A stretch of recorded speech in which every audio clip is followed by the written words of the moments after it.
Kayla, Terry, Hi. me.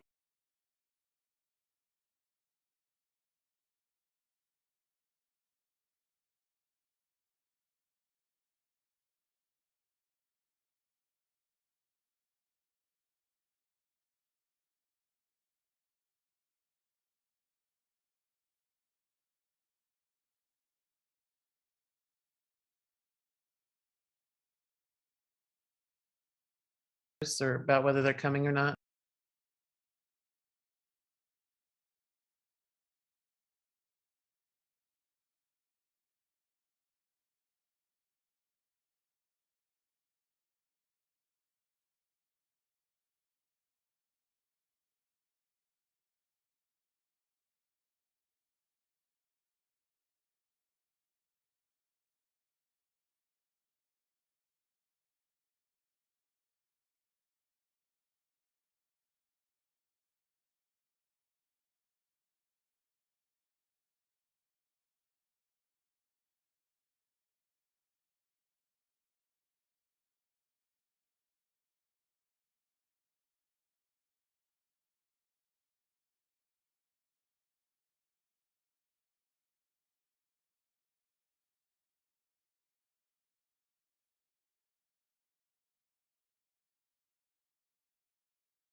Hey, Claire, can I ask you a quick question? Are you Yeah.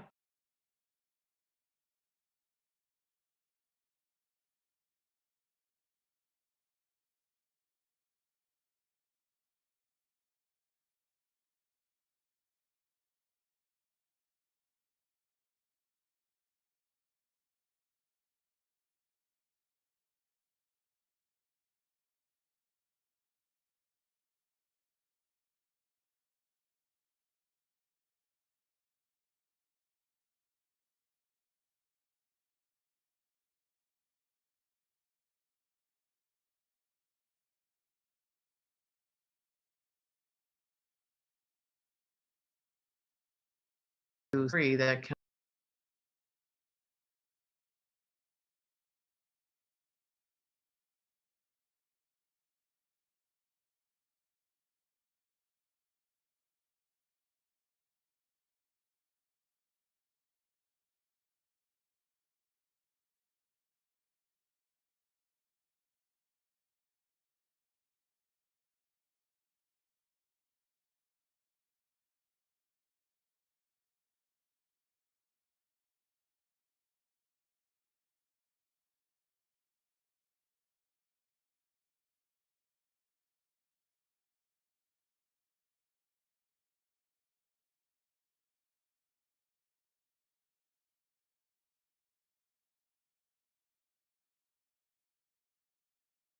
So then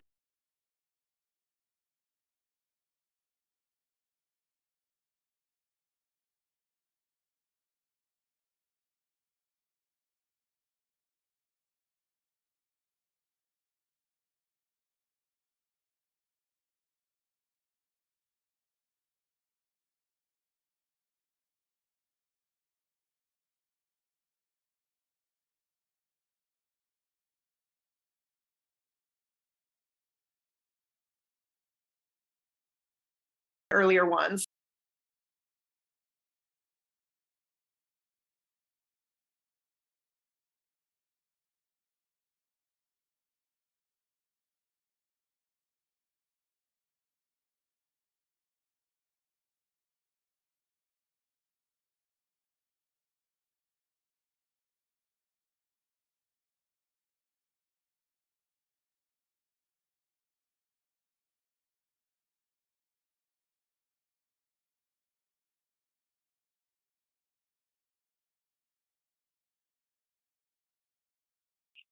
I don't know.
an email.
Um, and let's see, I'm just seeing a couple of messages pop up, so I want to make sure I'm seeing how things are going.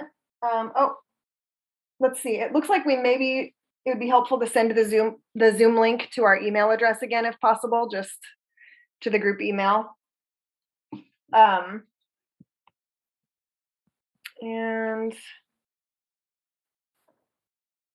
And are you all seeing my screen? I'm not used to being the slideshow sharer, but here I am. So We can see it, yes. Great.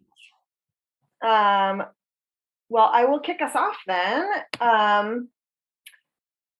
That reminder, I haven't done it yet myself, to change your name in Zoom to include your pronouns and your role in the coalition. Let's see. Well, I'll do it when I'm not sharing my screen, I guess.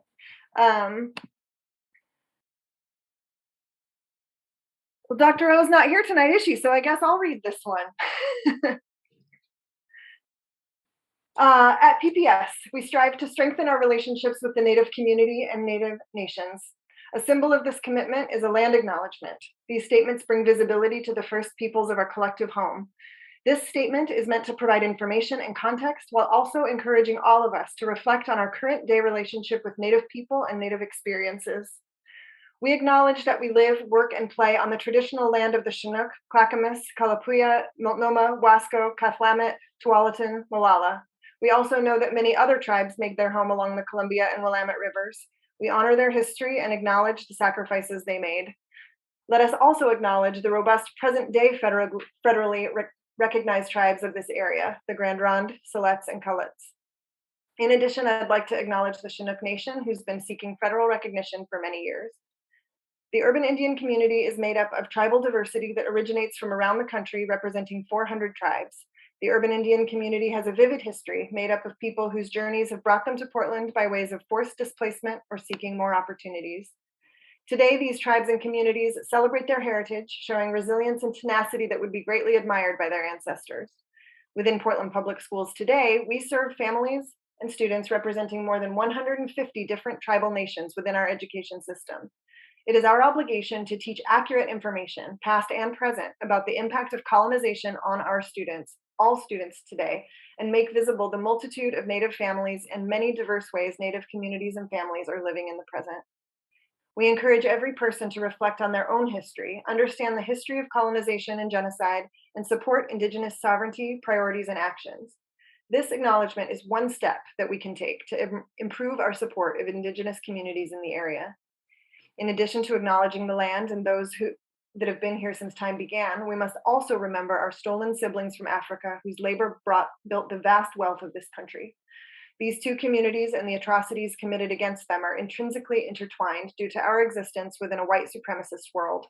Everything we have is due to stolen land and stolen labor, and every system and institution that impacts our lives is built upon this legacy. It is our job to speak that truth into spaces so that we can begin to heal.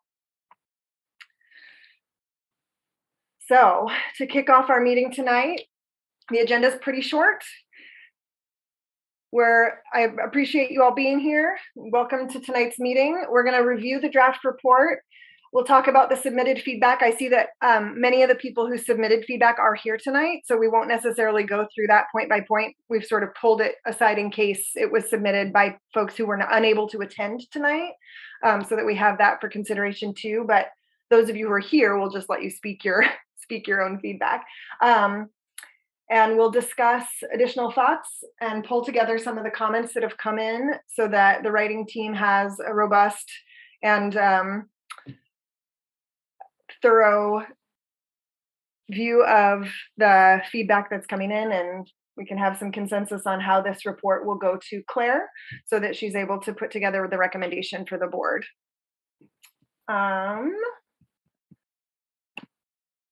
So in order to do that, I'll just quickly review our group agreements. To stay engaged, speak your truth responsibly, listen to understand, to believe, be willing to do things differently and experience discomfort, expect and accept non-closure, take space, make space, ensure each person in the room has a chance to speak, and respect each other's voices and views. I have high hopes for a productive meeting tonight. And I think, let's see, I'm going to stop my screen share for a minute so that I think the next thing is to just do a brief review of what's in the report. Much of it is things that we are very familiar with. The part that's basically presenting information about what the recommendation actually has in it. And then, or what the proposal has in it, and then the pieces that are our recommendation and things specifically around implementation are the pieces that we'll be focusing on discussion tonight. So I don't know which writing team member wants to kick us off, and if you want to share your own screen or have me just share the report and be in charge of sort of scrolling through it as needed.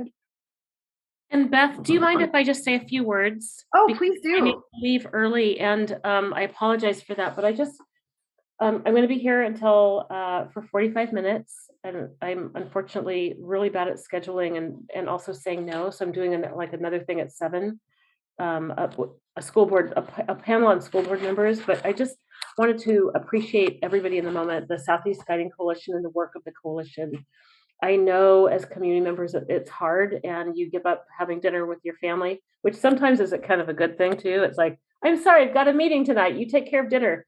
But in reality, it's a really tough job. So I want to just appreciate you in the moment, your dedication to doing life and this work over and above what your daily lives are. I want to call attention and appreciation to the agreements number 4, 5, and 7, your operating agreements. I think those are really great, especially around understanding who's talking and sitting back and listening to understand. I also want to really recognize the staff and appreciate the staff whose jobs it is to shepherd all these herded cats for this project, especially to Claire Hertz, who should have retired 4 months ago and is still here. She should have seen her last day and had her cupcakes and her whole cupcakes, the roasting, the whatever, the well wishes, probably in December. And she's still here with us. So Claire, I want to appreciate you. Especially because this is hard work. It's not like it's hard work, and you should have, retired on your own timeline. And then I also want to thank the community members that have given their time and their comments, and your input makes the project, the outcome stronger.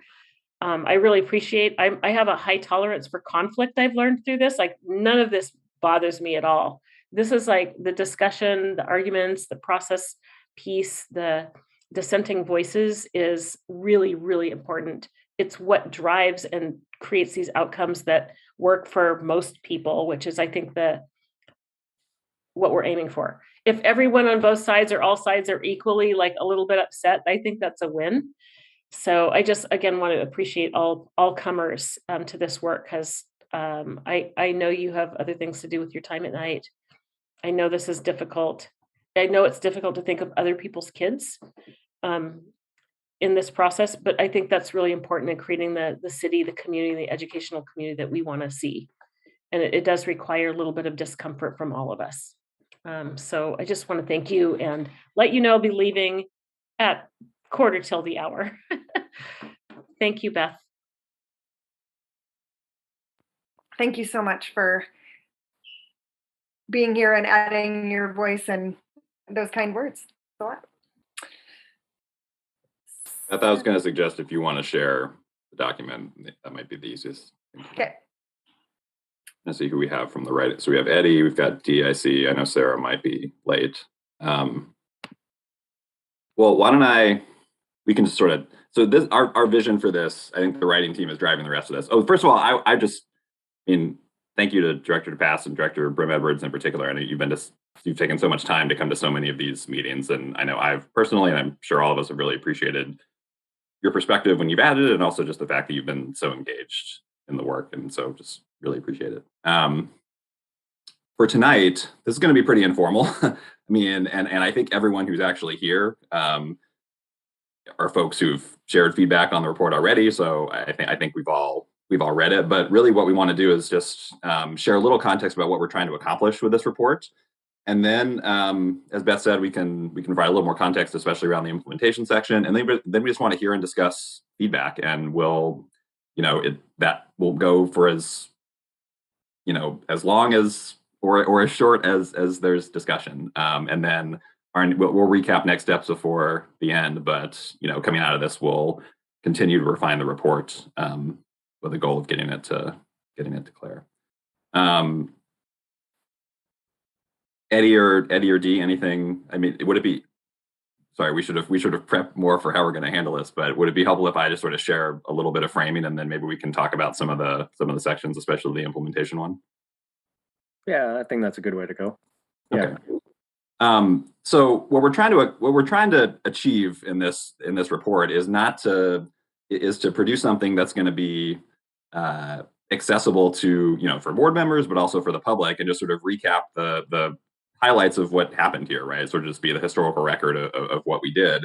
We're not trying in the written part of the report to capture every single detail of what's in the F3 proposal, but trying to summarize the key elements of it, because we're going to have lots of things attached to this that explain exactly what the boundary changes are and all that. But trying to explain the process we went through. We're going to name that we didn't achieve a consensus or a majority opinion on everything, but we're going to try to list what we agreed on, what we didn't, where we landed in terms of the proposal that got the most support, and then try to help people explain the process we went through to arrive at that, like how the different pieces are connected. And we have a whole section that sort of explains the different decisions we made to arrive at where we landed, sort of in order, and why it had to be in that order, just so people understand how all the pieces fit together. Because I think the temptation when people zero in on one piece of a proposal they don't like is, well, let's just change that. But we want to try to help people who read this understand it's not as simple as just changing the one piece you don't like, because that has this cascading effect. So we've attempted to capture that in one of these sections. And then we want to include a section about, and this is where we hope we can try to speak with maybe even more of a consensus voice than we achieved on the sort of proposal itself, around what's it going to take to implement this well, given some of the challenges in the short term, and then maybe in the long term to try to capture some of the slightly longer term issues that we've discussed a lot during this process, and make some suggestions to the district and the board about how they can navigate those. And so we've got this divided into an executive summary, which tries to summarize all of this, and then a detailed section on sort of our scope and process, that sort of rationale that I talked about, walking people through step by step how we arrived at our decisions, and then a section on implementation.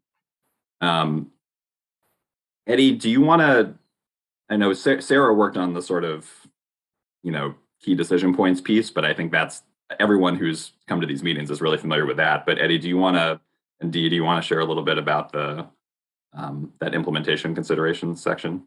So I think that's where we want to focus the discussion tonight. Yeah. Dee and I worked together to try to organize the last section, implementation. And, honestly, if it were up to me, I would have put this as the first section because I think a lot of us agreed that, we, as a rating team, kind of like what Andy kind of alluded to, we wanted to kind of reflect the reality of the situation, which is that, not everyone really was very satisfied with the final proposal of 3. I mean, there were some parts that we were satisfied, some parts that we felt like needed some work. And so this part is kind of the third section, I know it's labeled section 1, is kind of the part where, after listening and getting feedback and just from summary of all the sessions that we've had, what are the things that would make F3 kind of stronger? And these are kind of outside, a lot of these things are outside the purview of SEGC anyway. So like things that probably we would want to ask the board to address or even mandate, hopefully for some of these, to kind of push F3 into what we felt was a healthier place. And also, things that like Andy said, that it felt like a majority of the SEGC members supported or would like to see. I don't know if Dee is here, if you want any more to add, or Andy. I guess I'll just go over the sections. So we kind of, this section was originally like 4 or 5 pages long. It was ridiculous. So we try to break it down and try to really just simplify and summarize it into just kind of main points. And we kind of divide into 2 sections. Short-term implementation just means like things that wouldn't require, kind of going back to the SEGC or redoing the whole redistricting process. It could just be as simple as just a policy or a mandate or something that maybe the board could approve. So that's one. And then the second part, long-term implementation. These are things where it would take, things that may take multiple years or may have to revisit the whole boundary work again. For example, looking at Inner Southeast, the schools that were excluded in the first round, that would be a big ask. And so that's why we put it into this section. And then, I guess this is also, all this technically outside the SEGC, but the last part, definitely things that are not something that the SEGC could really do or decide on, implementation recommendations outside our scope. These are things that I think were mentioned in meetings before, and we put it in here as like, these are things that would help alleviate some of the burden that were placed on specific groups that would have to make sacrifices in the final proposal. And then, last, we kind of left section 2 as a place for further discussions if people wanted to add. We're debating whether to put it into like an appendix or something like that, or even just summarizing some of it here in the last section, where if people want to go in depth into, the reasons why some of these were important. I think I'm done.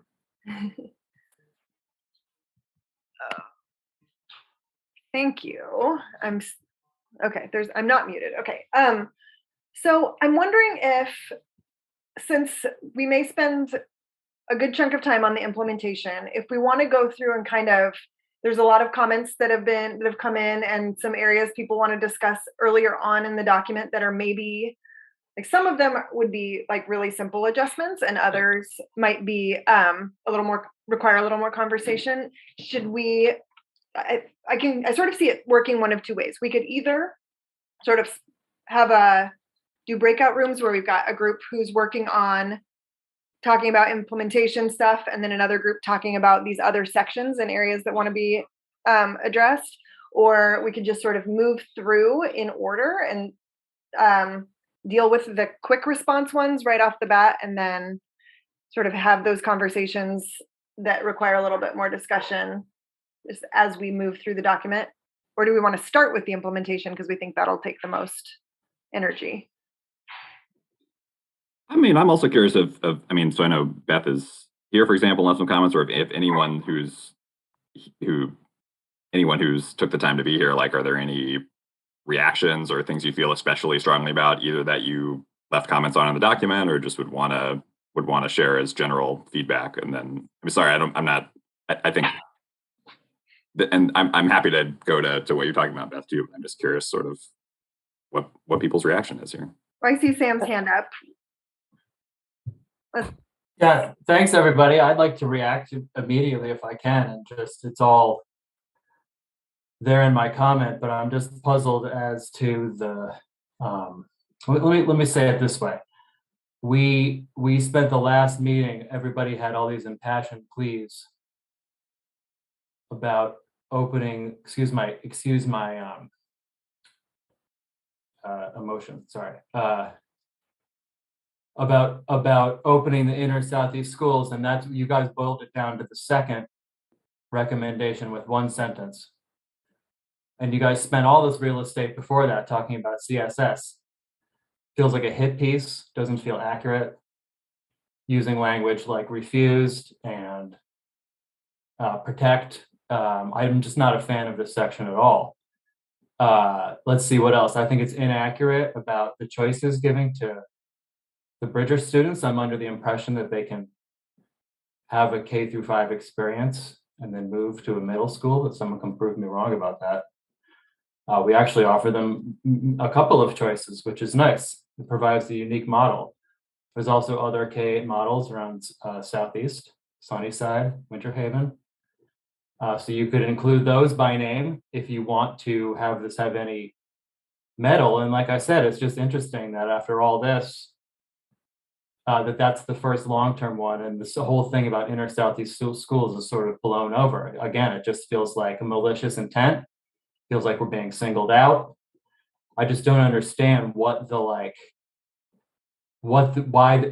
I say back to my community after this? I say, well, it's interesting. We may never know what the status of our school is because I'm apparently signed on to this majority decision that Eddie just said you guys felt like was the majority.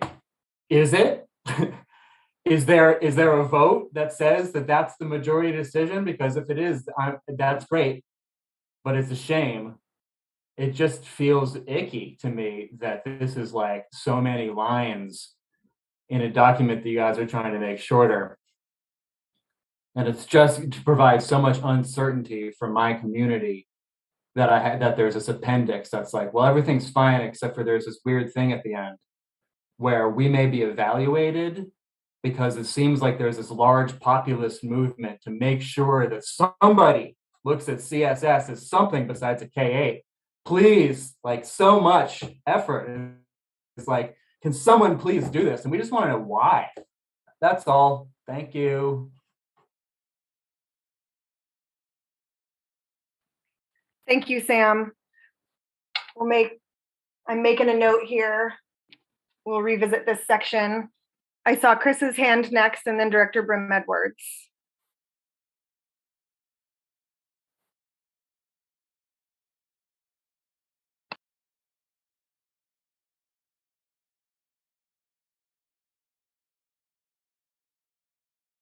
Hey, Chris, I think you're on mute. Sorry, I was There you trying go. the space bar trick to email. What I had to comment doesn't respond to what Sam just said. Are people who have their hands up people that want to respond to that? And do you want to, adjust the order so that we can be topical, or how do you want to handle that part?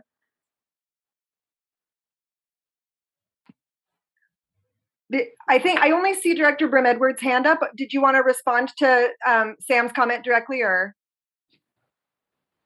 No, I had a different topic. So, Okay, so go ahead, Chris, and then. Sure.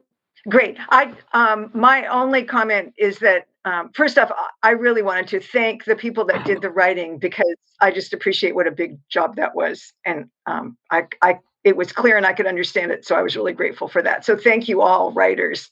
And secondly, where there are places where it's mentioned that Harrison Park, there may be some mitigation for Harrison Park. I didn't see in terms of should they be losing, the things that the things we don't know about what will happen around enrollment and what Title I will be. I guess my hope is that whatever happens to Lane, that it won't leave them worse off than they were before. And I know that we're making an important assumption that getting the numbers up, and I totally want this to happen, and I think it's a great thing, will totally benefit us. But we hope it doesn't, I hope with the hand that gives it that doesn't take away some of the supports for our students that will still be there, but will be a smaller percentage that are very high needs. So that's just my encouragement that might be a part of the recommendations as well. Thanks. Thank you. And I'm taking notes here so that we make sure we address all these. And okay, Director Brim Edwards. thank you. So I didn't know that Chrissy's going to say that, but I echo what she says as well. But the question I had for the group, and it doesn't need to be responded right now, but I've had some questions from the community about the recommendations from the coalition, and they've been pointing to the what's on the website, which looks like you've already submitted your recommendations and made a pretty concise statement about what needs to happen. And when I look at just the quick skim through the report that the draft report that I just saw, it seems there's different points of emphasis. And I guess I know what will come to the board will be from staff, but I would just encourage it will create, I think, community confusion if there is sort of a divergence between what the PPS website says you all are recommending and I guess maybe what I'm hearing is, and just what I just saw was a little bit more nuanced. So I hope that's a topic that the leaders of the coalition discuss, so that we don't, when things get to the board, there's a disagreement about what the coalition, what actually happened. Just because I think it will be more difficult for the board to discern. Of course, we'll be getting a staff recommendation, but also what the cumulative result of the long process you all have been through. So when you say the what you were seeing today, are you talking about this draft that's here on the screen, that there's discrepancy between that and what's on the PPS enrollment balancing website? Yeah, so I'm just it's basically, it says last week the Science Guiding Coalition, held their final meeting to select a proposal. They voted to recommend the program location and boundary changes described in more detail. I just think it's more nuanced than that. At least my observance of the last meeting, and I think that should be captured in order because it sounds like your report is going to have more nuances to it, and I just think it would be useful for whatever it is that the coalition is recommending to staff that be, because it sounds like you all are already done with your work and there's been a recommendation made. And that doesn't seem like that's not the case yet, and it seems more nuanced, and I think the nuances are really going to be important. Yeah, thanks. For Yeah, bringing we that were up. surprised by that too, frankly. I mean, that's the question for staff about that, where that message came from, but I had a similar reaction. I think it's a good point though.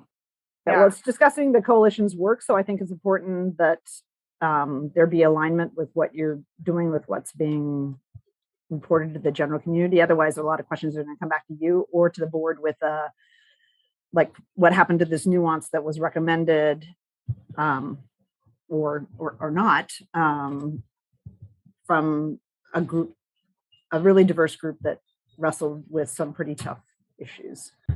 Yeah, thank you for bringing that up. I think that would be really important to make sure that all the public documentation of where we're at in this process is in alignment.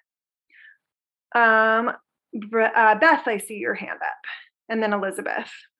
Yeah, so I was just going to respond to a couple of the comments that I posted, just so we can have a dialogue, or questions can be asked. I think one of the first questions that I asked was about the legacy policy. Very beginning, it says, well, with an effort to allow as many students as possible to remain in their current school through the final grade. I think that's one of the things that I've been hearing throughout this process from a lot of community members, is that because it was separated into 2 phases, there are multiple changes, and students are, they move to one school, they maybe move to another school, and then, and that's in a couple of years. And so I think it's important for us to identify that legacy policy, or a way for students to request that they stay in the same school to finish out that final grade, is important. So I think it's important for us to bump up that a little bit, because that's a pretty critical point. One of the other comments I had was on I think the next page, talking about the major roads. We talked about 82nd Division and Powell.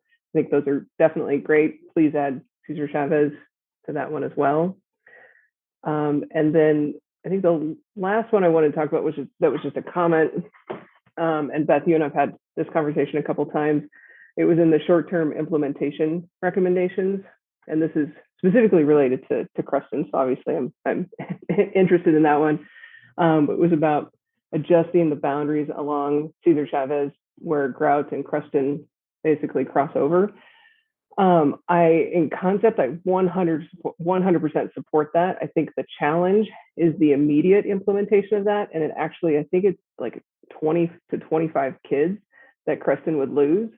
And we're already under that 270 mark. And so I think that would be a really big impact immediately to the school. So if there's a way that, yes, I think that's a great idea. If there's a way that we can help support the community in balancing that, or a commitment to, I know there's no money, so this is a big request, but a full-time FTE equivalent to help support that, where 270 mark would be, because we're talking about losing professional staff in that instance. So I think that's something we want to talk about, and I have no idea how it impacts Grout. I think that's something we'd want to understand before we put that out there. I think Flo ran some numbers too, Beth, is that right? Yeah, and so this doesn't, so there's outcroppings on both sides of Cesar Chavez. So it's that big chunk that goes to the west of Cesar Chavez that's currently part of Creston that would then drop the enrollment there. And that, so yes, that would be good to have a little clearer understanding of what we're asking for there. I think that some of the stuff when we talked about that was looking at just the parts that were on the east side of Cesar Chavez and only considering those areas because of that exact reason. And that I believe, well, I'm not going to throw out a number, but well, yes, thank you. I've got that written down. And then I think one of the asks that I put at the end was something that I heard from multiple communities, and that is we're doing a lot of shifting, and this is something that we're all going to be working through. And I think one of the challenges that people are really struggling with is when they're being asked they can literally see a school across like outside their window and they're being asked to go, you know, a mile or two away to go to a new school. If there's a way for us to allow families to petition to go to a school that's immediately adjacent to, you know, their home, whether we, you know, whether it's allowed or not, but if we give families the ability to ask and to raise, hey, this is a hardship because of XYZ, I think that that's something that would really go a long way in gaining support and having families understand the impacts it would have on them. So I do think that that is allowed in the current petition process, but maybe making that really explicit to families. I think that would be really helpful. Yeah. Thank you. Elizabeth. Thanks. And I also wanted to start out by echoing appreciation for the tremendous amount of work that everybody put into this. It was an interesting year-long process. And to that point, I think I really appreciate Sam's comments and how they sit on him, right? It's like it, and I think one of the things I would say is part of his experience, like how that's sitting on him also is, and I don't want this to be interpreted as speaking for him, but it's a reflection of how we ended up sitting with the process. And I think that there was a lot of discomfort with the outcome of the process that is articulated really nicely in the report that you guys wrote. One of the things I would request is that we need to debrief what happened with this process. I think it's one thing for us to say, here was our experience of it. I think it's another to actually have a formal sit-down conversation and say, here are the things that went wrong in this process and where it broke down as a participant. And here's what PPS staff needed out of this process as well. I think we all needed things we didn't get.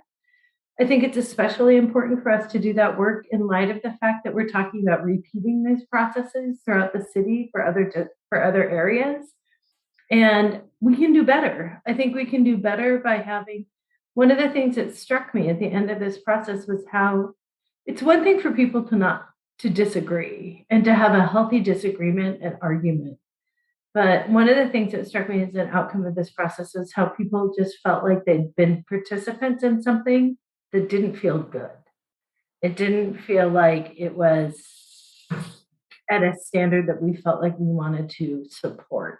And I think that's really different than saying we disagree with the outcome. And I think we need to get at that, because I want PPS in these processes to have credibility. I want PPS to have long-term relationships and supporting constituents and all of the families. And I'm not sure we got there with this. And I think we can. So I think before we start doing this again in other parts of the city, we really want to look at what broke down and what we can do better. Thank you. So that would be like a suggested implementation bullet point or. Yeah. Yeah.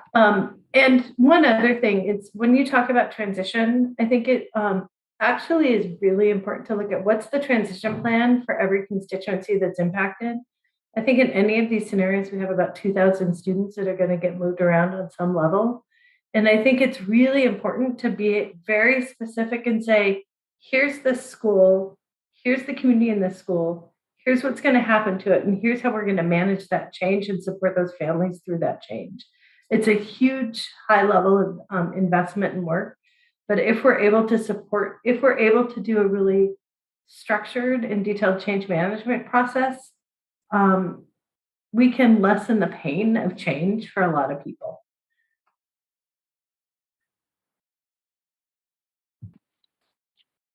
So as I'm looking at the list of attendees here, I just want to make sure to step back and open the floor to any folks who are here who haven't had a chance to speak yet. If there's a particular area of the recommendation that that you'd like to provide some feedback on or have thoughts about, or really support the way it is currently, or whatever comments you might have, I just want to open that invitation before we move forward. We can also come back to the creative science point if that would be helpful, since Yeah, Eddie, I know you and I had a brief conversation about that, but we could share some more context there. I think the feedback is good feedback, but yes, I agree. Let's Yeah. open the floor for anyone else before we come back to that.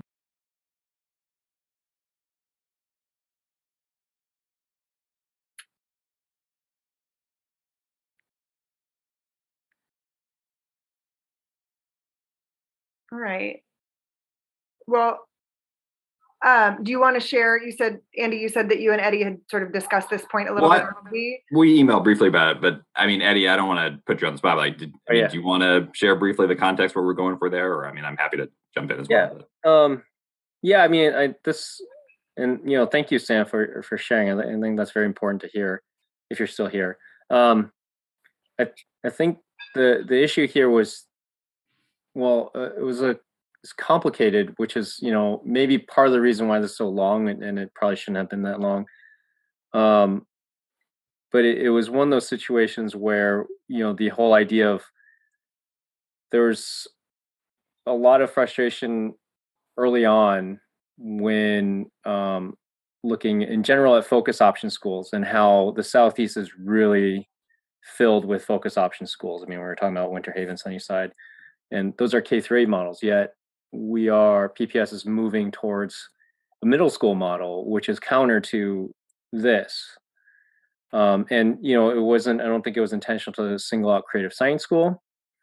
I guess the point of kind of specific to this process was that when we were asking to look at CSS as through K-5 configuration, it was kind of refused early on. And I think when we were talking about it, that was one of the points where, for example, F3 could have had healthy enrollment for Harrison Park as a CSS K-5 configuration. We also had issues where in the early proposal A, B, C, whatever, trying to find a location for CSS, the decision to keep it at K-8 made it so that there was less options in terms of where to place it. And so I think this was one of those, it wasn't necessarily, I don't think it was meant as an attack on CSS, but it was one of those kind of turning points in kind of the process about where there was a lot of kind of, wanting to model or even explore or even just have a discussion about, if we could reconfigure CSS as with K-5 and how that would give us more options and probably better enrollment for especially the populations that we're supposed to be centering in this process. I don't know if I got it all. I don't know if you want to add more, Andy. But yeah, yeah. Go ahead. Well, I was gonna say, so two things. One, I think we need to be really precise where we're because some of the stuff came from the feedback we collected. I mean, this was several weeks ago, right, where folks submitted ideas for implementation recommendations, and there are some things that clearly have, almost near unanimous support, and there's some things that have a significant number of people raise the issue, but we need to be precise as sort of what level of support these things have. I think to your point, the point about the inner Southeast schools, I mean, that's the closest to unanimous thing that I've seen come up in the coalition. So I mean, I think elevating that one maybe to the first point could make a lot of sense. On this point, I think what we were trying to capture was the sentiment from, I don't think it's a majority, but like a significant number of people that should we have to come back and take a look at this again? You don't think it's a majority? Okay, yeah. So what we're trying to capture here is not to recommend any particular change, but the sentiment that should we have to come back and look at this again, as some of us are worried that we may have to do because we didn't consider the inner Southeast schools, among other things, that before we get too far into a process, or if this is relevant in another part of the city, I'm not sure if it is, that we're clear on the implications of maintaining a K-8 school and the middle school enrollment in there as we're opening 2 new comprehensive middle schools, and just factually, what are the implications there before we start getting into proposals of how that limits or doesn't limit our ability to achieve the enrollment balancing goals, and the fact that we didn't really have that. So it's not recommending a change, it's sort of noting this would be important information to have if we have to come back to this down the road. Because one thing we're trying to do here is capture like what are the things that could have happened here that might have allowed this to go better and that could be relevant next time, whether it's in Southeast or somewhere else. So that was the spirit of it. But It doesn't say I hear that. you on our It doesn't needing say that at all. to revisit the language there. Sorry, go It ahead. says, does this item to reevaluate the decision to protect the K-8 status of Creative Science School have widespread support among SEG members? We have not taken a vote on that, so I don't The think. document says that the majority of these items have widespread support among SEGC members, and our number one long-term recommendation is one sentence. Yeah. Reevaluate the decision to protect the K-8 status. So what you're saying is you disagree with PPS's protection of we as the SEGC majority disagree with PPS's protection of Creative Science Schools K-8 status specifically. Okay. It's what We it can't says. say that has majority support, and there's a comment that got What the document says, and Yeah, if so I Sam, wasn't part of Let this, me- was just a member of the CSS community and read it, I'd say, why do they have it out for us so much specifically? I think that that is a very fair point, and that language will be changed. I mean, I think you've made it. That's really. Okay, Thank you. Thank you for pointing that out. I also think what I heard Andy say about the inner Southeast schools, that definitely was something that we heard from a majority of members, and changing the order of those for sure makes sense. And I had a question for you, Sam. If this point was sort of refocused, I just put this in a comment in the document, but if it was sort of focused more on the idea, kind of like what Andy was just saying about the overall focus option review and understanding the impact of the K-8 focus options embedded within an overall middle school model as part of a process piece, how would that land if it was taken away from the specific focus on CSS that was sort of intended to be an example of how it played out in this process? But if again, to echo Elizabeth's point, we are, my math may be wrong here, but we have the most displaced students of this entire process. And we are the first victims of this decision. So again, this is further like, we just feel really beat up. We feel like people think we're the impetus instead of us losing our home being the impetus for some of these decisions. A, I want to say that. B, switch the order, I guess so. This is just like, this recommendation has so many backup points, and you guys want to add a hyperlink with like further data. It's just, there's so much effort on this point. And what's the hyperlink, by the way? But you can answer that after I answer your question, which is yes, very much so. You could say all of them. You could say K-8 focus option schools, you know, and not like have it be this thing where it's like, I understand that it opens up the math, but like, if we're not talking about any of the math here, like, it's just so much. It's just so much on us. Yeah, no, I think that's totally, I think that's totally fair. That the point is there has not, that looking at the implications of, or the, what's the word I'm looking for? Looking at how the interaction, maybe that's a better word, of the focus option enrollment and boundary neighborhood and the boundary and enrollment balancing processes, it's just a challenge. And if that is going to be happening, I mean, I remember saying this during the DBRAC process so many years ago now, that before we go into boundaries, we've got to figure out what is going on with it doesn't make sense to be doing it within. So maybe if the recommendation is more like address the focus options and decide what the plan is for that, and we're not recommending what it is, but make sure we know what the implications are before we're changing boundaries. And my last beef is just that with the whole thing about like, for further discussion with this hyperlink, it's like, geez, wow, this is like big in-depth discussion here. Like, does anything else have a hyperlink in this document? What's the hyperlink? I'm unaware that there's a website that talks about how much of a problem this is. Is that a link to a discussion on a Discord or something? No, I don't know what the hyperlink is Well, either. sorry, Sam. I think that was my fault. I think earlier discussions we were wanting to add hyperlinks everywhere, and I think I just haven't deleted or I just started adding in. So the thing is, it's like for an in-depth discussion, including the issue that this would all be fine if we would just acquiesce. Please see that. I just don't like it. It just seems like y'all are going after a particular institution in this document. But So thanks for taking my feedback. I'll stop talking. no, I thank you for bringing it to the table. I appreciate it. I think we'll definitely address that. Yeah, can we, right, so I think we should, Eddie, we should probably follow, like, once we edit it, we can happy Sam to follow up, like, individually too. I mean, the other thing I was gonna clarify also for anyone watching, so again, this is a draft. And there's a comment that got deleted in the beginning where there's a reference to like sort of majority support where it was like, this is aspirational. Like we have attempted to come up with some things that we believe the coalition will endorse, but that's one reason we sent out that survey and are having this meeting, right? And so we will be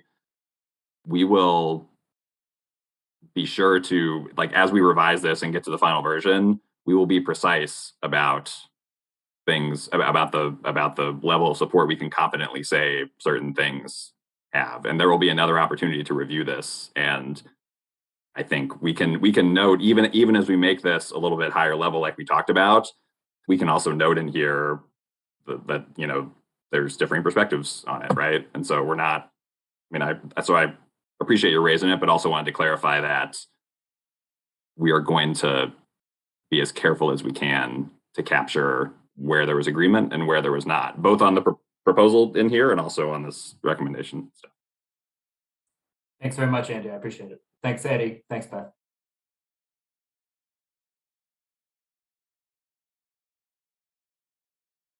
So if anyone has a particular place they want me to scroll to in here so that we can discuss, sorry if I'm making anybody seasick with all my scrolling back and forth here. Let's see. We had a couple of, I kind of wanted to touch on what Beth brought up about the legacy policy and then the follow-up in that next paragraph about minimizing additional disruption to outer Southeast schools. Do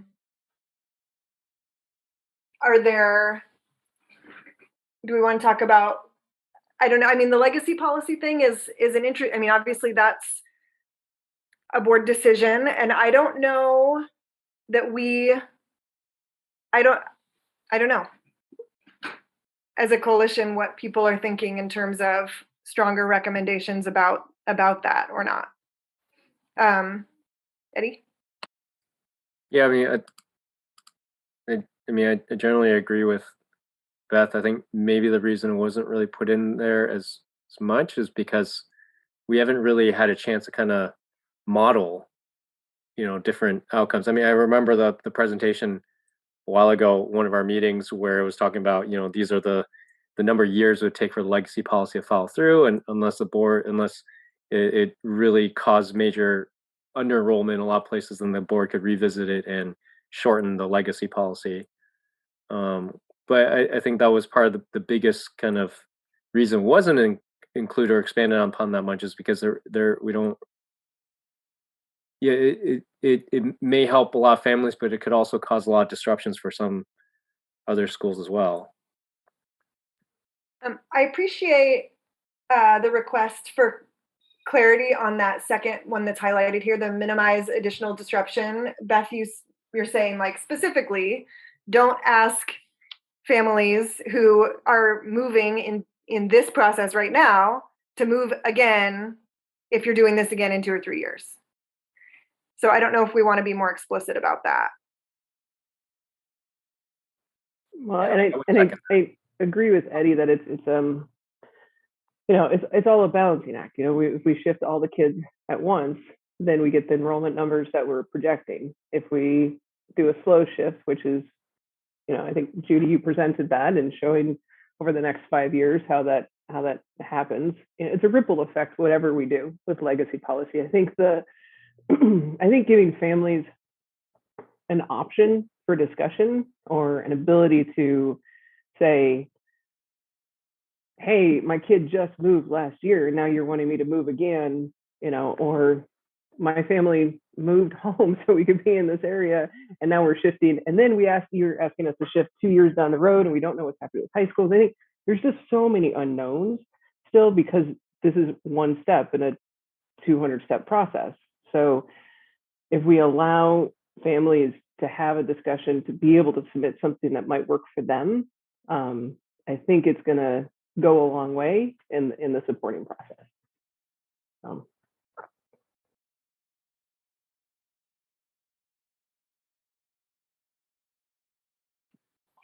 In terms of the writing team and what's going to be most helpful to you in terms of finalizing this document, I guess that's my question. What would be the most helpful way to proceed in order for you to be? Are there questions in here where it's like some things that you want us to really hash out so you know which direction to go, or do you kind of, based on these comments, feel like these are things that you know how to move forward on? I think the stuff where folks have left comments and the stuff we've discussed tonight, I think it's pretty clear. I think I'd like to make another effort to, maybe after we do another pass through this in the next day or so, to go back to the group and say like, hey, really, we would love, we know you spend a lot of time on this, but please give this, especially the implementation section, a read and let us know what you think. I'd just like to hear sort of more feedback generally. I don't want to assume that silence equals agreement, I don't know, Eddie, Sarah, what do you think? Yeah, and I think you said exactly what I was thinking. The implementation part is kind of the hard part. I think the idea was to see like, a lot of us weren't really happy with F3 and just kind of wanting this document to kind of reflect that nuance. But what are some things that maybe could push it to where we can be happy? I mean, maybe not totally happy, but better, in a better position. So yeah, if anybody has any additional like recommendations, they would would love to hear it. And also just the part after too. I think I left a placeholder there for further discussions. I don't know if people really have a lot to say. We're talking about putting more in-depth discussions in like kind of an appendix type of thing. So people who are interested or curious could look that up. But I personally don't want to write a 20-page paper. So I was hoping to put that on other people as well.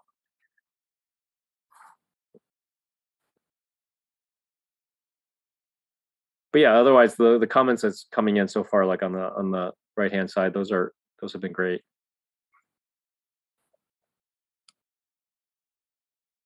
Yeah, so I think maybe after we have a chance to regroup and address some of these and make it, kind of do another pass through the whole thing. We'll send out another email to the whole coalition, sort of recapping, here's the stuff we've changed since last time, and make it another ask for feedback, or just even a general sort of this generally feels right, or no, I have serious concerns on the implementation stuff in particular.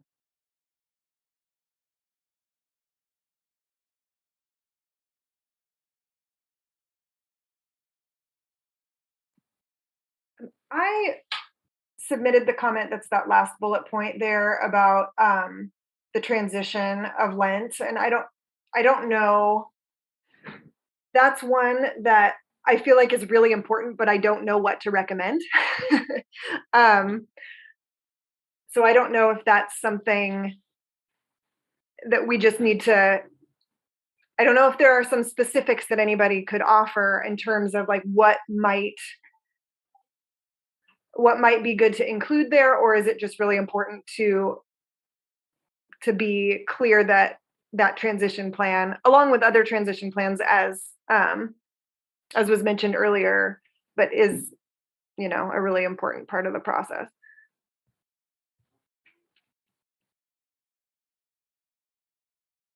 Can I make a suggestion? Yeah. Think about what it is you want to see at the end of the transition. Like what are you hoping for? And maybe emphasize those values or outcomes for students. You know, what kind of conditions do you want to make sure are created? And then actual specifics might arise from that, but at least we will have that. We will understand what it is you want to see in place. Even if you don't have the inner workings of implementation, you know, of what's available, to come up with a specific menu. Like a question I have in particular was based on a conversation that was shared with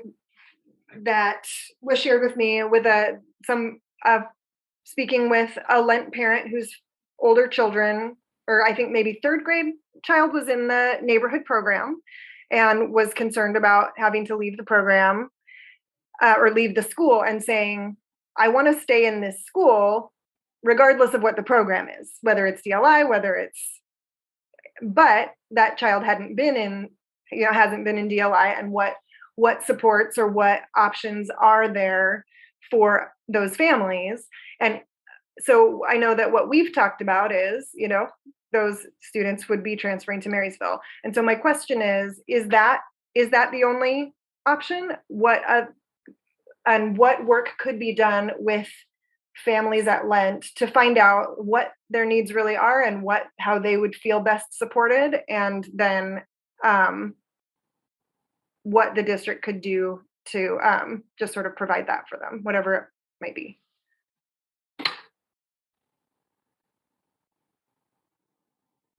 And I guess also along with that, I was wondering about, since this doesn't start until not next year, but the year after, are ways that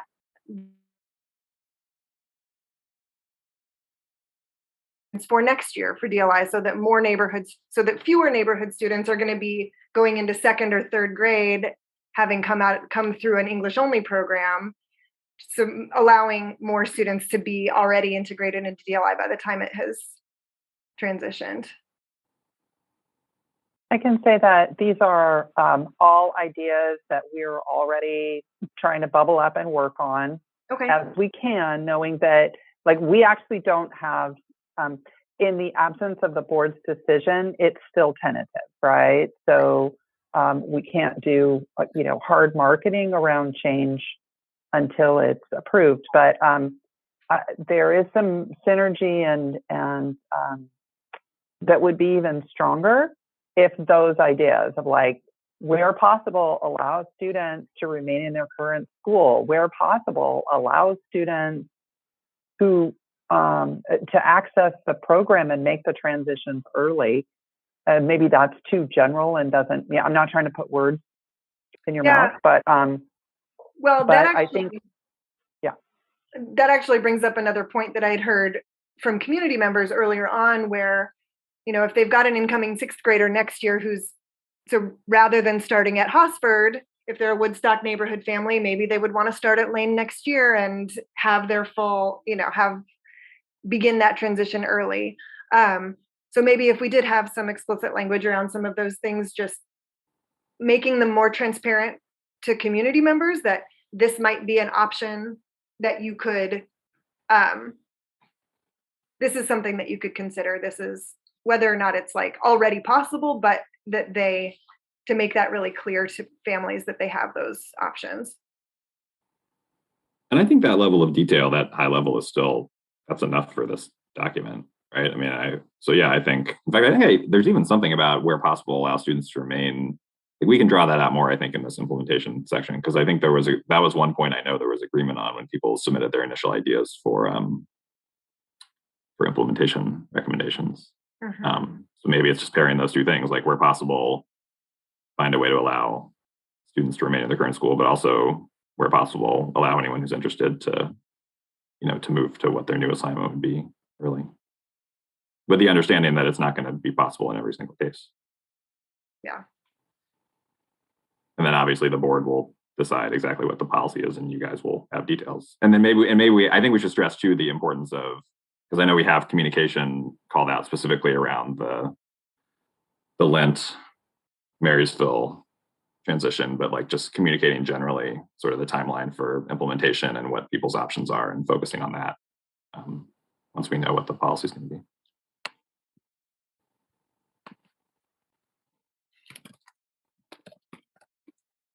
So like, here's our recommendation, high level, and what it should be, but also let's prioritize clear communication, at the, district level, but also at the individual school level on what options are. Be good.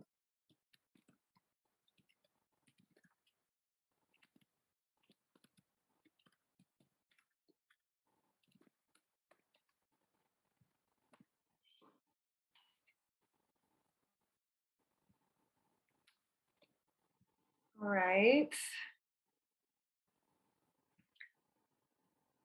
Well, so I want this to be productive for people. I don't want to, and would people feel, would it be helpful to folks to be in like a group of 3 or 4 to sort of, would that be a more comfortable space to sort of bring up some of the things you want to discuss? Or I don't want to, I know we've got a lot of people who are here and you made the time to be here, and I don't want your voices to get lost. So I want to know what the best way for to make sure everyone feels comfortable participating would be.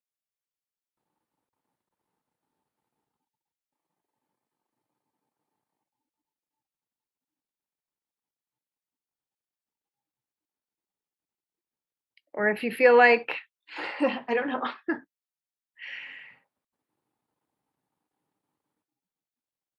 All right. Yeah, Beth, you're doing great. I think we have such a small number of Yeah, I was gonna. here, Yeah. and those who are actually able to talk, it's such a small number. I feel like this is kind of our small room discussion right now. Yeah. Yeah, I feel that way. I'm just listening a lot. I've had COVID, and so I'm sorry my participation kind of fell off the last week. But I think you guys have all had great input.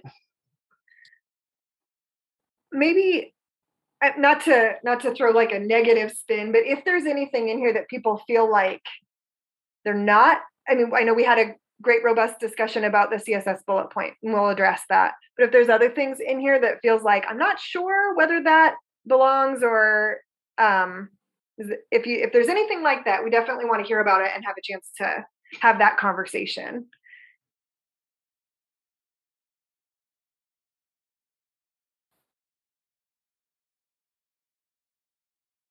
Alrighty. Let's see. There was one thing that I was just looking at, which was the in the bullet point about opening the inner Southeast schools to the enrollment balancing process. It specifically talks about Llewellyn and Dunaway and how that, and the impact to Woodstock, Whitman, and Woodmere. And I put over in the comments, so Abernathy, Buckman, Grout, these are also inner Southeast schools that are not part of, and Sunnyside too, that are not part of the current process. So I like Abernathy and Sunnyside definitely could have an impact towards Atkinson and Creston, and Grout too. So I think maybe just, I don't know if we either want to not name any or if we want to name them all. I feel like, because it's not just that Woodstock, Whitman, and Woodmere that where we're sitting right at that 270. And anyway, Yeah, it makes me. Oh, sorry, I'm curious what others think.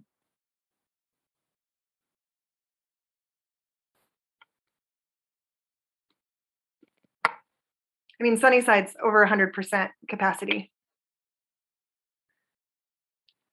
I mean, I'm inclined to say that we should include them all. I mean, whether or not we refer to them generally as all of the Southeast schools that were left out, or speak to them individually by name, I don't care, just as long as we specify that we mean all the schools that we were not able to look at. I'm inclined. I think the conversation about creative science, I'm reflecting on that too, and I feel like maybe making it higher level could be good, and we could still note, even if we didn't want to name specifically, although we could. But I just don't want anyone to feel, because I know we're not. These are not things that are in the proposal, but people who read this might worry that it is. So I worry if we mention specific schools that could cause confusion. But we could still note at a high level, like, okay, yeah, in general, a lot of us think we should just have done this process, or next time should do this process considering all the schools in Southeast. But if you wanted to right now, you could make a couple of very specific targeted changes with a couple of schools that were like, there are actual short-term things that in theory would be possible. So we could still name that at a high level, you know what I mean? Versus mentioning these two schools specifically. Well, but I mean, I guess my point is, like, Sunnyside is another example of a very specific targeted change that, and, you know, Creston, Boundary, Borders, Abernathy. So like all of them really could be a specific targeted change. That's true. I get nervous about mentioning specifics around schools that where, like, to be clear, nothing we're speculating about here is actually in. Well, I guess we don't know what Claire's recommendation is going to be, but as far as we know, it's not going to actually be in any recommendation. I don't want to confuse people. Yeah. So I in that way, I think, I don't know, I would almost say, I don't think it would be bad to name them all, just because we are saying Southeast. So here are the schools in Southeast that were not, I mean, well, but then it brings in, we're also not talking about Winter Haven. We're also not talking about Richmond. So I think it might be more impactful, kind of take both of what both of you are saying, Andy and Beth, about, you know, keeping it at that higher level. Like, yeah, this is a big issue, like excluding these outer or inner Southeast schools, right? And it did affect this work, and it is going to have these downstream effects. And then we could do, like, Beth, to include what you wanted, naming specific schools, but preclude that with the, you know, for example. You know, I feel like when people are given like specific examples, like, you know, this is an issue here, or this should be fixed, or this could have happened, like specific examples, that makes it more real. Yeah.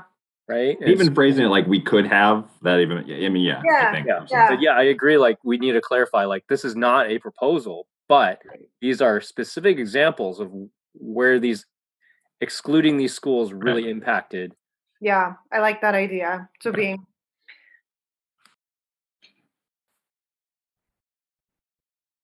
I see a thumbs up from Sandra. She's on board.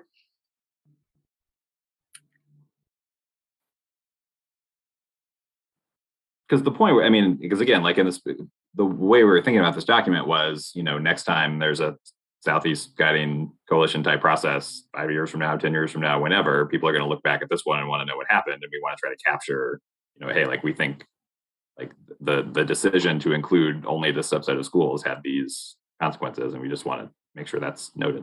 So that's really the spirit of noting it. So this also, then the second bullet point under short term, so Hosford is highlighted, and I think, was it Beth made a comment about this, that it's interesting because Hosford is one that will be then under 500 in the proposal.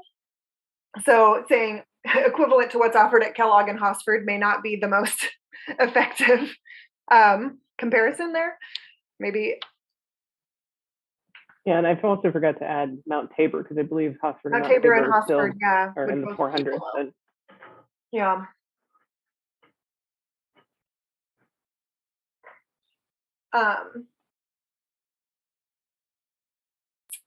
And I don't know if this, so where, is there a place, this doesn't specifically address whether if Harrison Park or Lane fell below or were no longer eligible for Title I, right? Is that's in here somewhere though, right? I think it should be, but I think that was going to be like the section 2 of this third part, where there's like concerns, and I think that was going to be. So like the way I think we imagined it was like section 1 of this part was about recommendations, specific recommendations, and then section 2 would be, we still have these concerns, if that makes sense. It seemed like at the time a logical way to divide it, but now it all kind of seems blurry. But it's up in the intro executive summary too, is like when it sort of summarizes like, you know, this proposal would accomplish these things, but then it says like, you know, many coalition members have concerns about, you know, the potential. Uh-oh, we lost your voice, Andy. Whoops. That means we should detail it down below as well, but. Yeah. Yeah, so I feel like that would kind of fit into this bullet point. But yeah, I just don't know I don't know how we want to fit Mount Tabor. It's like we have 3 different things going on, because you've got schools that are enrolled over 500 but may lose Title I status. You've got schools that are enrolled under 500 but are not Title I schools. And then Kellogg is has been getting Title I, and they're also questionable whether they would be able to keep Title I status as well, right? So I don't know. Maybe it's a separate bullet point that's just that question of how Title I status and resources are distributed, and making sure we're meeting the needs of the kids who need it. And then the enrollment is something different. I don't know.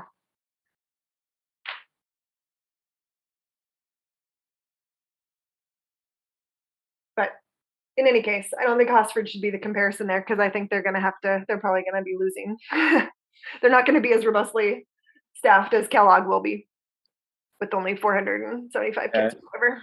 I think Hosford was included because it was like to compare to Hosford now. Right. Yeah. But your point makes a lot of sense.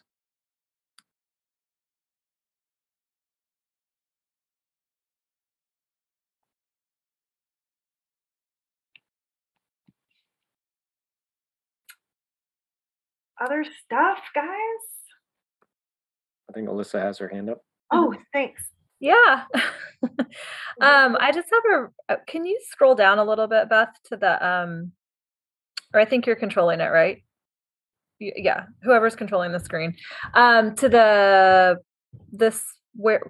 the implementation recommendations outside of the scope. You're right there, actually, where it says require PPS to analyze and implement busing to ease the transportation of moving to DLI programs.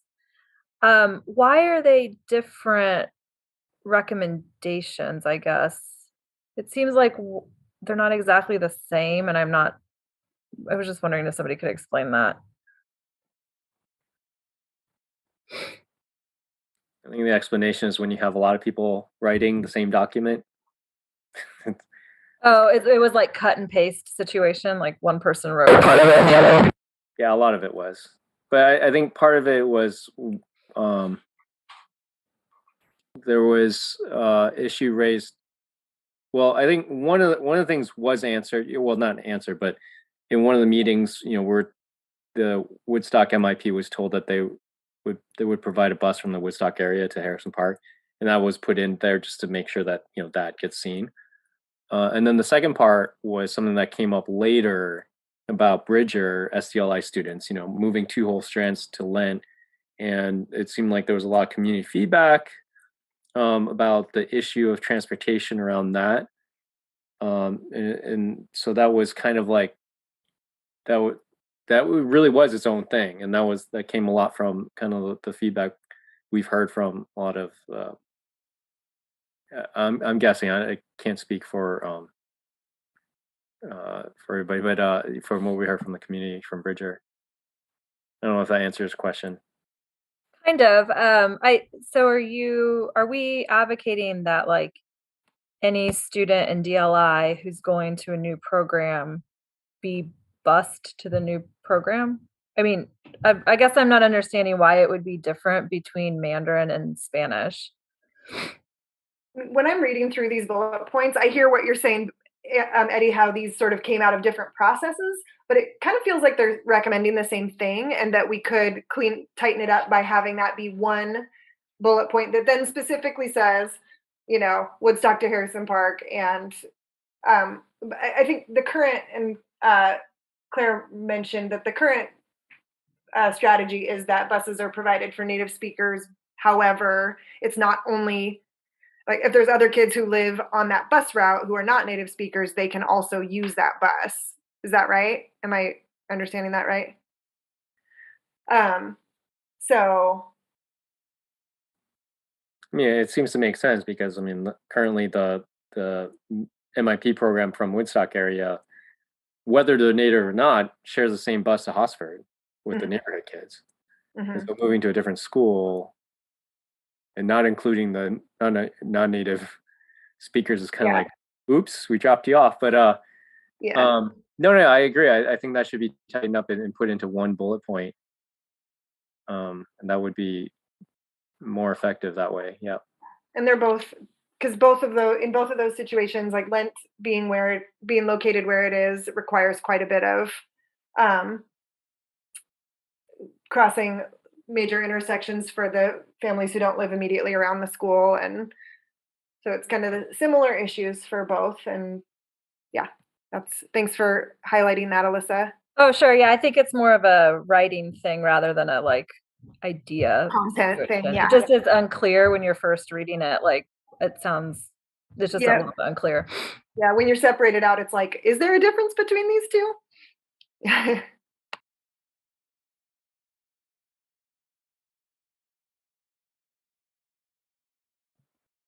And these are all things too, where once we're done sort of incorporating all these sort of substantive changes, we're gonna make sure we have we're gonna make sure we give the whole thing a pass just for these kinds of issues.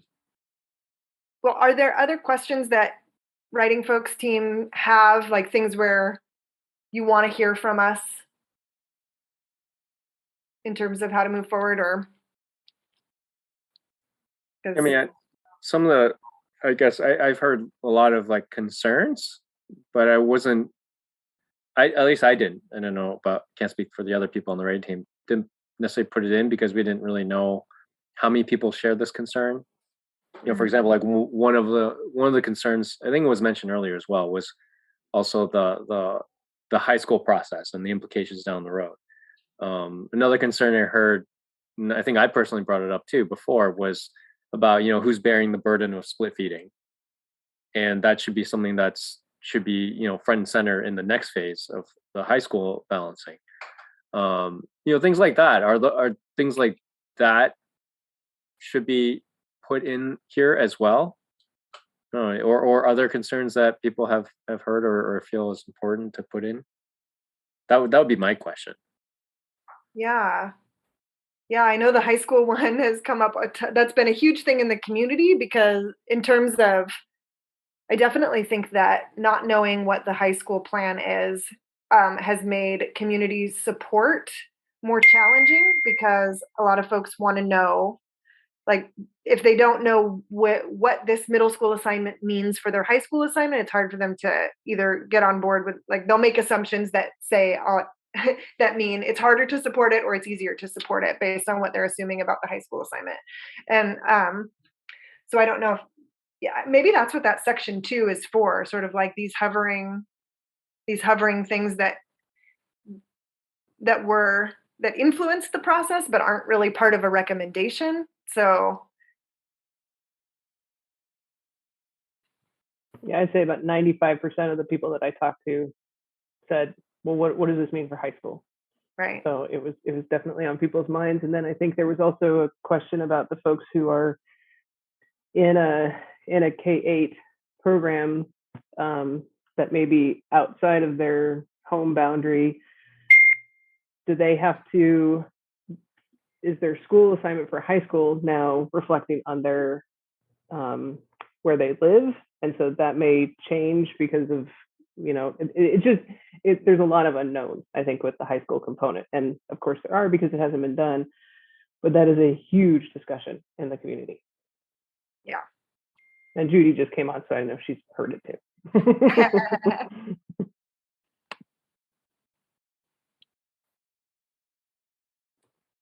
I mean, it would be, given the community feedback we've heard, I feel like it would be just regardless of what SCGC members think, it would be objectively accurate to note that, like, given community interest, concern, whatever word we want to use around the implications for high school, X, Y, and Z. You know what I mean? So that could be worth noting.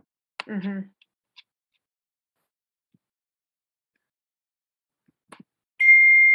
I would say too on this note of like how, because I think those are a lot of the concerns I hear too about where does this path lead you for high school? And I think we could do well, I mean, my suggestion, it doesn't have to be in there necessarily, is I think you could also tie that back to the inequity of not including all of the schools, because it's not just about the shifts that are happening right now, it's also like years down the road. So it's like, when you don't include all the schools to go through that together, there's like multiple layers of worry for the folks that are getting shifted right now, and unknowns, and the possibility to go through this again really soon. And all the other schools that weren't included don't have that, like their feeder patterns are just set, presumably.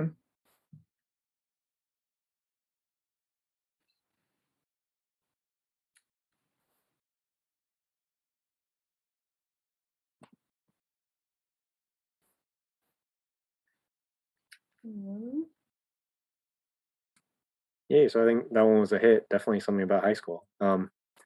Yeah, the other thing, just adding, is also, I think one of the struggles that as a writing team, writing this is, a lot of this is from memory about like what happened. I mean, we do go back and look up on some stuff and here and there, but like, so that makes it hard for us to make sure that well, I mean, there's no way to include everything, but a majority of big points are included. So yeah, if anybody has ideas like, oh yeah, this should be included, this should be included, like I think I'm saying it's better to throw it out there than to keep it in.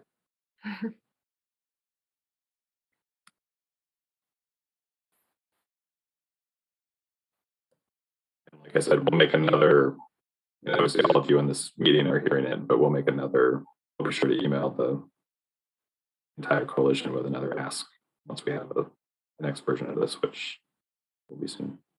I mean, I think generally you guys did a really thorough job with this, and like that table I was reading through, and I really appreciate, I know it's a lot to include, but for me, sort of understanding all of those pieces, like you were saying, and the interplay, how each decision impacts another, what things are sort of set off by different decisions that were made, and the rationale behind them is really, I think that's really at the heart of understanding where we landed. And to me, and then having it broken down in the table like that makes it really accessible too, I think, there's a lot of information to sift through. And so I appreciate that you took the time to do that. And I think, I mean, I love a good table. So for me, that's like, I love having that there. And to Sarah for that section. Also, I think shout out to Kayla at PPS, who's been helping us a little bit with this too, for the idea of the table, if I remember correctly. But yeah, I agree. That's a good section.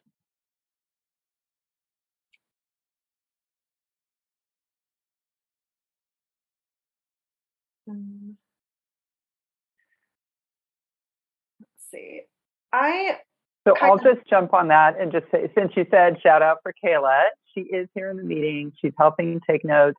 She's a contractor. She's not a PPS employee. She's a grad student who's been helping us with some of our weekly summaries and the like, but she is available to the writing team. So this final synthesis of all these pieces, she's ready to support you all. So if you're feeling like, oh, this was, 5 different people's ideas and I'm not sure that I'm the best person to synthesize them, she's on your team too. So if that helps you think, contemplate, and frees you from feeling like you can't say something now because you don't know how to write it, maybe that's just wanted to put even more of a plug in for her support for your work. Yep, here to help. Thank you, everyone. Judy, can you refresh our memory on the or Claire on the updated? I know the timeline has shifted a little bit. Or like what's the latest timeline on sort of when this goes to the board and what that means for when this needs to be final? We're working to have the goal is to have Claire's recommendation, and she's here, be ready to go to the board on April 29th. Okay, so that's 2 weeks. As you've noted, there's a lot of important parts of what you all have done in this process and are ready to say that we'd also like to make visible as soon as possible. We don't want to speak for you, and we want your work to inform her work. So to that end, you've got a little bit more time. The initial timeline was like for tomorrow, and we know that's not happening, but if next can, I don't know how you're feeling about next week, and I'm sure that y'all kind of probably want to also get this wrapped up. Yeah, I'd like to. Yeah, so when we can, my gut is we should shoot to turn it around another version as quickly as we can, and then to give the coalition one final opportunity to see it, offer last feedback on a pretty quick turnaround, but we can sort of preview the timeline so people who want to make time can make time. Yeah, that's helpful though. Thank you. I think we should have an understanding of the timeline tonight before we leave. When would you like our final report, Claire, in a perfect world? That's not tomorrow. Late next week? Like what's...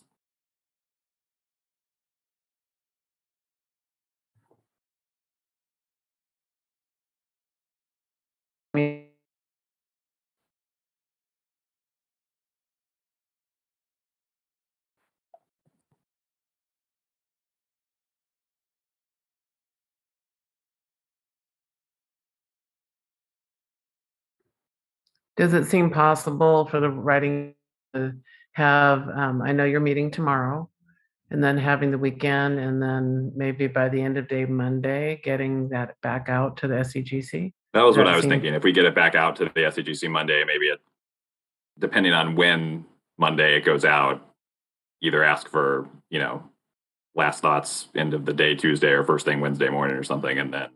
Yeah, I think giving them 48 hours from there. Sure. So out by Monday at the end of business, and then feedback by end of Wednesday. Yep, and then we can get it to you by end of the week. Yeah.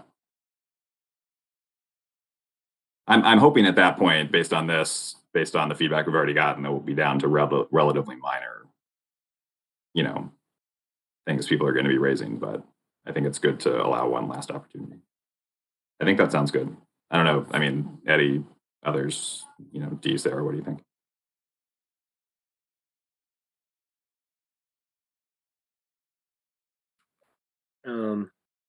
Sure. I think the sun's supposed to be out on Sunday, so it might be a slow day for me then, because I haven't seen the sun in so long. So when it stops hailing, we'll take it as a sign that it's ready to. Yeah. I think that sounds good as a tentative plan, and then we'll, like Judy mentioned, we're meeting tomorrow, and we can confirm that, tomorrow. But I think that sounds like a good timeline to work toward, and feels realistic to me. I think when we do the 2-day little feedback turnaround loop on our revisions, we should just add something to the survey that's a simple box to click that just is like, I am fine with this as it is. Yes. And then hopefully we could just feel like we got some straightforward, like, cool, go forth and turn it in. Yeah. Feedback. And we'll have a plan for anything we need to adjust if we don't have confirmation from some critical mass. Like if I don't think we're going to get a mass, this is terrible, clear. Like I'm glad we cleared that hurdle, right? So I think it's just a question of like, can we affirmatively say, a significant majority is, good with this. And if we, in the absence of that, we'll make sure that, again, we're precise in our language on sort of what we're confident has different levels of support. So yeah. And I think in that that easy checkbox that Sarah's mentioning, maybe clarify that like I'm also okay with like non-substantive changes, because I feel like every time I do that where I'm like, okay, I got everybody's okay on this. And now I had to like tweak a couple things, and now do I have to check with everyone again before I say that they're okay with it? So maybe just in a clarifying language that I'm okay with this as is, and if there's any non-content related changes, I still sign off. Yep.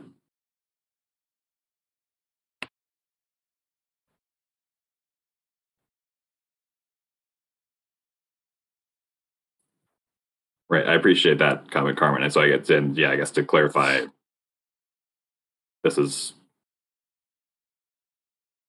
feedback concern. I mean, yeah, like we're going to present the votes for and against the proposals, you know, right up front.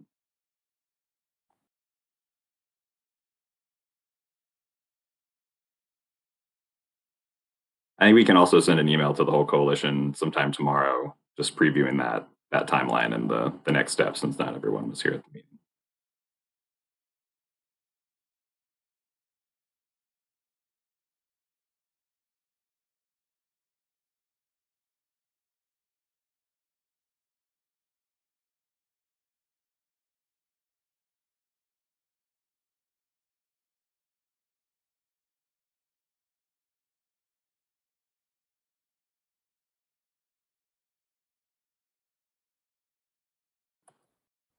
Can we make sure, to Carmen's point in the chat, Sarah, that I mean, it may already be on that table, but like on points like that around Lent, where there's specific feedback from specific communities that we know disagree, we should make sure that's specifically noted.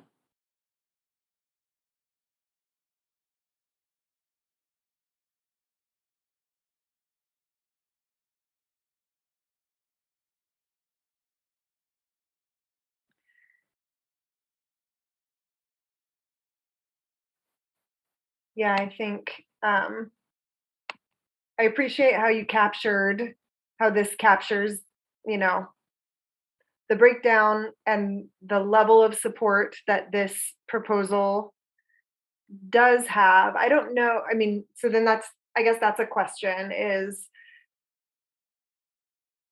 do we, should it include sort of what the,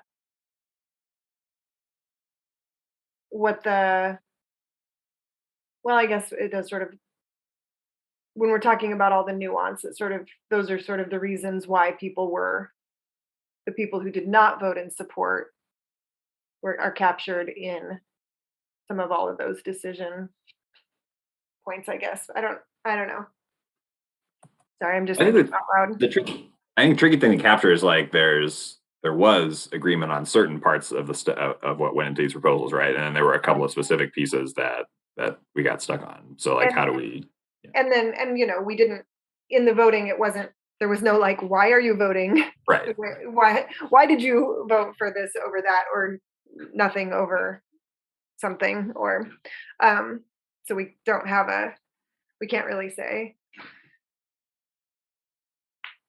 But we do know from feedback why people did or didn't support certain elements.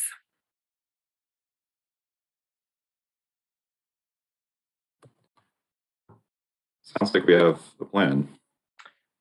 Well, I don't want to keep people here longer than is necessary. So if we're feeling like we have a plan, I will sort of make sure we're still here. So if there's more that needs to be said or discussed, we do have this time now. So I want to make sure that people access it.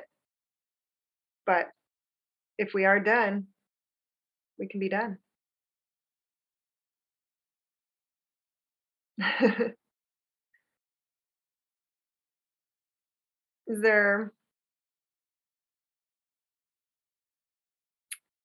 Should I put out a last call? Is there anything, staff, that you need to hear from us, or any last comments people want to make? Oh, not monitoring the chat very well. Let's see. I appreciate everyone who showed up to this one, you know, to the optional meeting, and who's still still engaged this far along into the process. So thank you for the good feedback, and for like, it'll make the report better. And I think it's really important that we have that we document what happened, the good and the bad and everything as best we can. Cause what I hope is that it's gonna help future work like this in the district, like the kind of immediate next versions of these processes in other parts of the city. And then, when this needs to happen again in 5, 10, 15, however many years, that we'll be able to produce something that, that'll help those processes go better. So I appreciate everyone for sticking with it and contributing.